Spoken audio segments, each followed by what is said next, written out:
Assalamualaikum warahmatullahi wabarakatuh. Perkenalkan, nama saya Dea Pisma Selawangi dengan nomor induk mahasiswa 2019 1221083, Prodi Manajemen Fakultas Ekonomi dan Bisnis, Universitas Muhammadiyah Surabaya. Pada kali ini saya akan menjelaskan mengenai analisis strategi Oreo dengan teori manajemen strategik sebagai tugas akhir mata kuliah manajemen strategik semester 7.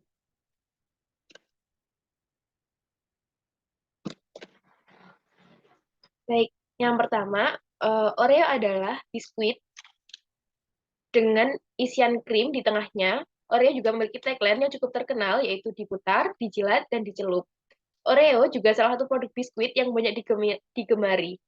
Nah, biskuit ini sendiri diproduksi oleh PT Kraft Foods Inc. Menurut CEO Kraft, Irene Rosenberg, Kraft saat ini merupakan pemimpin pasar biskuit dunia dengan portofolio luas dan merek-merek ternama di seluruh dunia.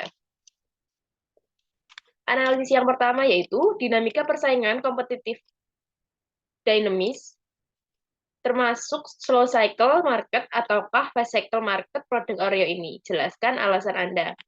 Yang pertama, competitive dynamics adalah merupakan gerakan kompetitif yang dibuat oleh perusahaan untuk melakukan tindakan terus-menerus atau berulang kali, dan respon dalam mengambil waktu antara perusahaan individu dan pesaingnya, serta posisi pasar yang menguntungkan.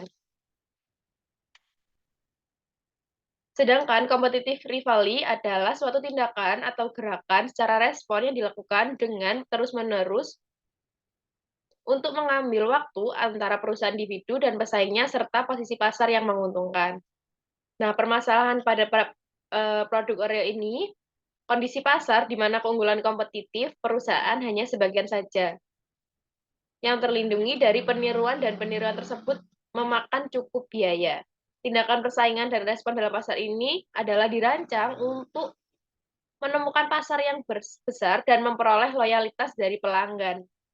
Nah, melalui nama brand dengan hati-hati mengendalikan operasi perusahaan supaya secara konsisten memberikan pengalaman positif yang sama kepada pelanggan. Nah, peniruan pada pasar ini relatif rendah dan berbiaya mahal dibanding fast cycle market. Jadi, dinamika persaingan yang ada dalam perusahaan Oreo ini berada di antara slow cycle dan fast cycle. Selanjutnya, analisis kedua,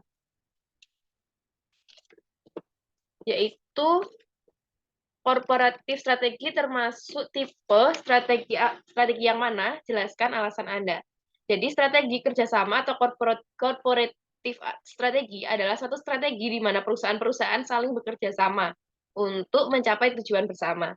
Tujuan dari strategi kerjasama ini adalah untuk menciptakan nilai bagi pelanggan, di mana nilai harus melebihi biaya untuk mendapatkan nilai tersebut, dan untuk membangun posisi relatif untuk bersaing. Korporatif strategi termasuk tipe aliansi strategi non-equity strategic alliance. Dikarenakan dari definisi strategi non-equity strategic adalah aliansi strategi di mana dua atau lebih perusahaan memiliki hubungan kontraktual untuk menggunakan sebagian sumber daya dan kapabilitas unik untuk mengembangkan keunggulan bersaing.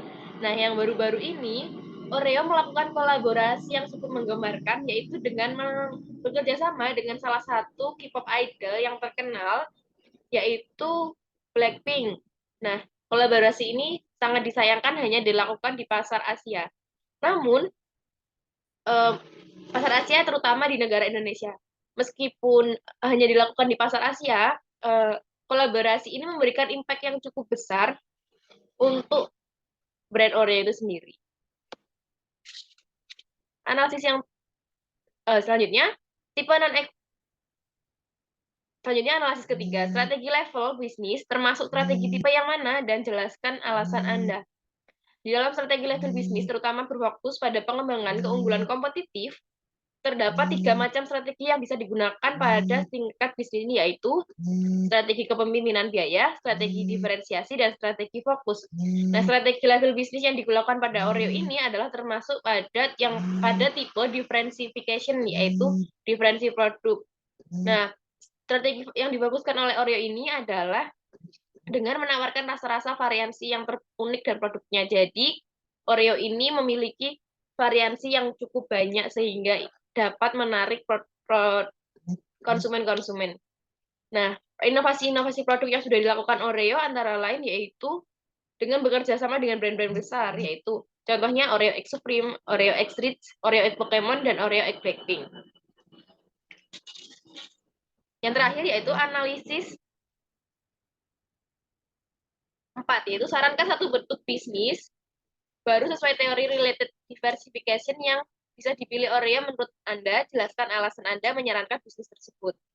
Jadi, perlu diketahui, related diversification adalah usaha diversifikasi di mana perusahaan beroperasi pada beberapa segmen berbeda dengan tidak terkait dengan segmen inti dari perusahaan. Dengan adanya unrelated diversification, perusahaan dapat menyebarkan resiko perusahaan melalui sektor yang berbeda-beda.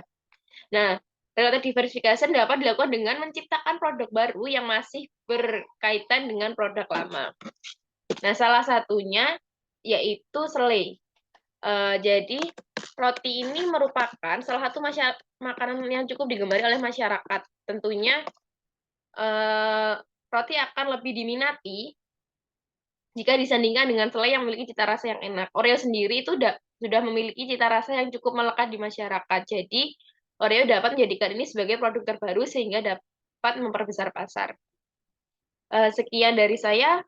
Wassalamualaikum warahmatullahi wabarakatuh.